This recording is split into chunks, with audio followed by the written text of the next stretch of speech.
জামায়াতে ইসলামের আমির ডাক্তার শফিকুর রহমান বলেছেন, তার দল ক্ষমতায় গেলে রাষ্ট্রপতি থেকে ভিখারি পর্যন্ত সবার জন্য একই বিচার করা হবে।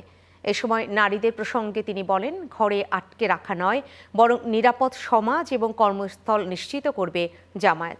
খুলনা বিভাগের সফরে নির্বাচনী জনসভায় তিনি এসব কথা বলেন। আরও জানাচ্ছেন সাখাওয়াত সুমন। নির্বাচনী প্রচারণার পঞ্চম দিনে খুলনা বিভাগে সফর করছেন জামায়াতে ইসলামীর আমির ডাক্তার শফিকুর রহমান। তারই অংশ হিসেবে মেহেরপুর সরকারি উচ্চ বালক বিদ্যালয় মাঠে আয়োজিত হয় 11 দলের নির্বাচনী জনসভা। বক্তব্যের শুরুতেই দেশের 54 বছরের ইতিহাস টেনে ডাক্তার শফিকুর রহমান বলেন, দুঃশাসন ও দুর্নীতির অবসান ঘটিয়ে ন্যায্যতার ভিত্তিতে নতুন বাংলাদেশ গড়তে চায় জামায়াতে ইসলাম। অতীতে যারা দেশ শাসন করেছেন, একদিকে দুঃশাসন এবং লুটপাট তারা করেছেন, দুর্নীতি করেছেন, আরেকদিকে তারা জাতিকে টুকরা টুকরা করেছেন। ধর্ম বর্ণের ভিত্তিতে দলে দলে গোষ্ঠীতে গোষ্ঠীতে পাহাড়ে সমতলে বিভিন্ন জায়গায় তারা সংঘাত সৃষ্টি করে জাতিকে তারা মুখোমুখি করে রেখেছিল। আমাদের বার্তা স্পষ্ট, আমাদের এই 11 দলীয় ঐক্যের মানেই হচ্ছে আমরা একটি ঐক্যবদ্ধ বাংলাদেশ।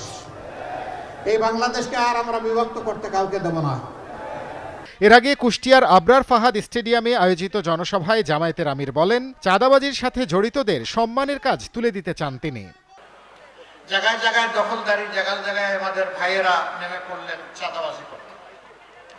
এই ভাইদের প্রতি আমরা খুব দরদ ভরা মনে বলতে চাই, সত্যিই যদি আপনাদের সংসারে অভাব অনটনের কারণে আপনারা এই কাজগুলা করে থাকেন, আসুন আপনারা এখান থেকে সরে আসুন।